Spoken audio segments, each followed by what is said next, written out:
আসসালামু আলাইকুম। এখন শুনবেন সংবাদ শিরোনাম। সংবিধান সংস্কার পরিষদ নিয়ে সংসদে জামায়াত আমির ও স্বরাষ্ট্রমন্ত্রীর বিতর্ক। পরিষদ উহার প্রথম অধিবেশন শুরুর তারিখ হইতে 180 কার্য দিবসের মধ্যে জুলাই জাতীয় সনদ গণভোটের ফলাফল অনুসারে সংবিধান সংস্কার সম্পন্ন করিবে।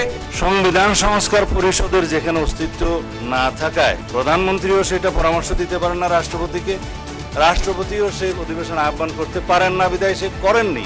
133টি অধ্যাদেশ যাচাই বাছাই করে 2 এপ্রিল রিপোর্ট দেওয়ার নির্দেশ স্পিকারের।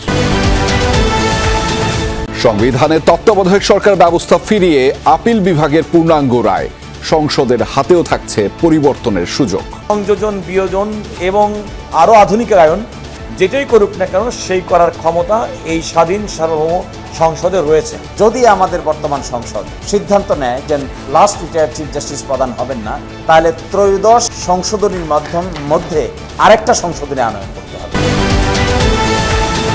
রেশনিং বন্ধ হলেও ফিলিং স্টেশন তেল নিতে দীর্ঘ লাইন। মধ্যপ্রাচ্যের পাশাপাশি তৃতীয় কোনো দেশ থেকে জ্বালানি আনার কথা ভাবছে সরকার। হামলা পাল্টা হামলায় অগ্নিগর্ভ মধ্যপ্রাচ্য।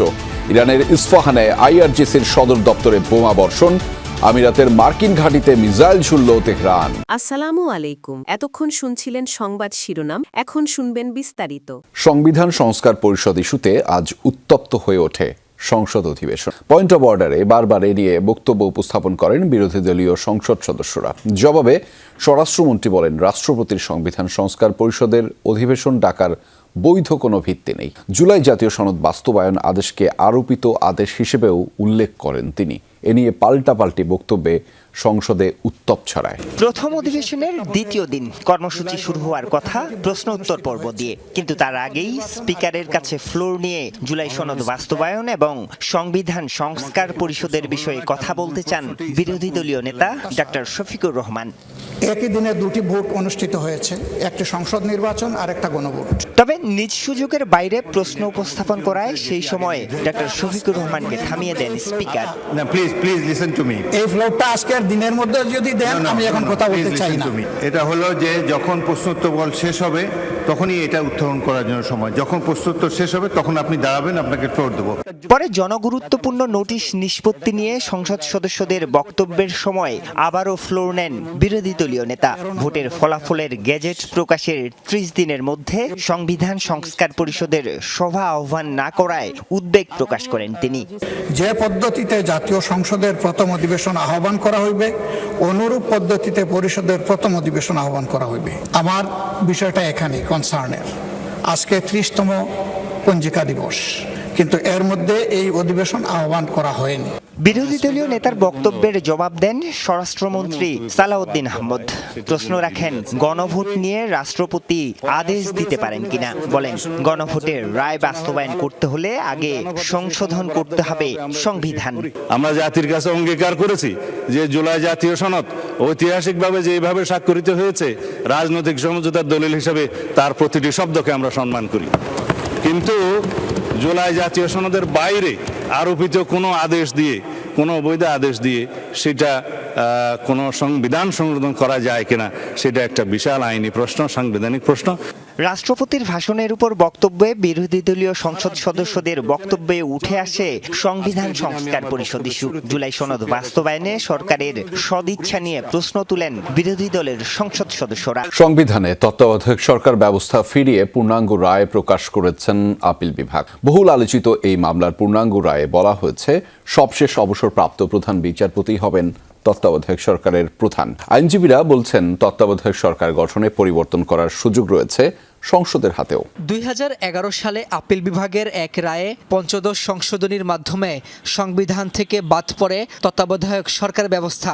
এর মাধ্যমেই বাংলাদেশের রাজনীতিতে সংঘাতের সৃষ্টি হয় বলে দাবি বিএনপি ও জামায়াত সহ রাজনৈতিক দলগুলোর। 14 বছর পর বিএনপি, জামায়াত ও 5 বিশিষ্ট ব্যক্তির আইনি লড়াইয়ে 2025 সালের 20 নভেম্বর সংবিধানে তত্ত্বাবধায়ক সরকার ব্যবস্থা পুনর্বহাল করে রায় দেয় আপিল বিভাগ। রোববার বহুল আলোচিত এই মামলার 174 পৃষ্ঠার পূর্ণাঙ্গ রায় প্রকাশ করেন আপিল বিভাগ। রায় লেখেন সাবেক প্রধান বিচারপতি সৈয়দ রেফাত আহমেদ। রায়ে বলা হয়, আগামী নির্বাচন থেকেই তত্ত্বাবধায়ক সরকার ব্যবস্থা কার্যকর হবে। তত্ত্বাবধায়ক ব্যবস্থা বাতিলের রায়ে নানা ত্রুটি ও পূর্বের বিচারকদের অযাচিত হস্তক্ষেপের কথা উঠে আসে পূর্ণাঙ্গ রায়ে। আজকে পর্যন্ত এই রায়ের ভিত্তিতে নির্দলীয় তত্ত্বাবধায়ক সরকার ব্যবস্থার পুরা বিধানটি আমাদের সংবিধানে ফিরে এসেছে। এখন সেই বিধানের সংযোজন, বিয়োজন এবং আরও আধুনিকায়ন যেটাই করুক না কেন সেই করার ক্ষমতা এই স্বাধীন সার্বভৌম সংসদের রয়েছে।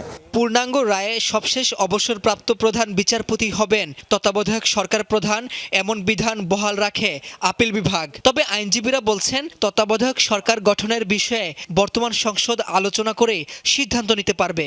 যদি আমাদের বর্তমান সংসদ সিদ্ধান্ত নেয় যে লাস্ট রিটায়ার্ড চিফ জাস্টিস প্রধান হবেন না, অন্য কোনো ব্যক্তিকে কনসেনসাসের ভিত্তিতে তারা প্রধান বানাতে চান, তাহলে ত্রয়োদশ সংশোধনীর মধ্যে আরেকটা সংশোধনী আনয়ন করতে হবে।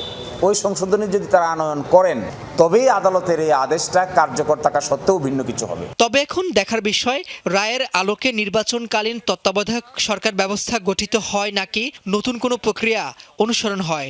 জ্বালানি সরবরাহ স্বাভাবিকের পাশাপাশি সাশ্রয়ী ব্যবহার নিশ্চিত করতে কঠোর অবস্থানে যাচ্ছে সরকার। বন্ধ করা হয়েছে পেট্রোল পাম্পের সব ধরনের রেশনিং, অর্থাৎ চাহিদা মতো তেল নিতে পারবেন গ্রাহকরা। আর মার্কেটে অপ্রয়োজনীয় লাইটিং বন্ধ না করলে সরকার কঠোর ব্যবস্থা নিচ্ছে বলেও জানিয়েছেন জ্বালানি প্রতিমন্ত্রী। তিনি জানান, বৈশ্বিক সংকটের মধ্যেও জ্বালানি তেলের দাম বাড়ানোর কথা ভাবছে না সরকার। মধ্যপ্রাচ্যের পাশাপাশি তৃতীয় কোনো দেশের মাধ্যমে তেল আনার কথাও রয়েছে, জানিয়েছেন আনিন্দ ইসলাম অমিত।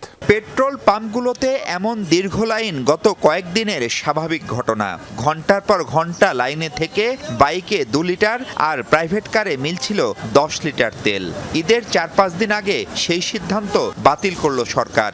বলছে মূলত ঈদযাত্রা নির্বিঘ্ন করা আর জ্বালানি সরবরাহ আশানুরূপ হওয়াই এই সিদ্ধান্ত। ইতোমধ্যে কয়েকটি আমদানিকৃত তেলের জাহাজ চট্টগ্রাম বন্দরে পৌঁছেছে। জনগণের ঈদযাত্রা নির্বিঘ্নে পালন এবং বড় মৌসুমে কৃষকদের প্রয়োজনীয়তা বিবেচনায় জ্বালানি তেল বিতরণে রেশনিং সহ সব ধরনের বিধিনিষেধ তুলে নেওয়ার সিদ্ধান্ত গ্রহণ করা হয়েছে। মন্ত্রণালয়ে প্রতিমন্ত্রী আরও জানান, যুদ্ধের কারণে জ্বালানির টালমাটাল বাজারের প্রভাব সামলাতে সম্ভাব্য সব চেষ্টা করছে সরকার। রাশিয়া সহ একাধিক উৎস থেকে জ্বালানি আমদানির আশাবাদের কথাও শোনান তিনি। এখানে আমরা দুটো বিকল্প নিয়েই কথা বলছি।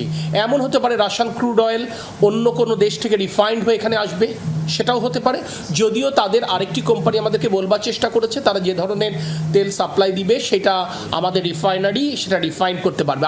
আসছে বড় মৌসুম, ধানের উৎপাদন নিশ্চিত করতে সেচের জন্য বাড়বে বিদ্যুতের চাহিদা। সেই সাথে গ্রীষ্মকালে এসির ব্যবহার সহ বিদ্যুতের চাহিদা বেড়ে যায় অনেকটাই। এই অবস্থায় এসি 25 ডিগ্রিতে রাখতে সবার সহযোগিতা চাই সরকার। এরই মধ্যে ঈদ উপলক্ষে শপিং মল আর মার্কেটে আলোকসজ্জা এমনকি দোকান বন্ধ হলেও লাইটিং অব্যাহত রাখার সমালোচনা করেন তিনি।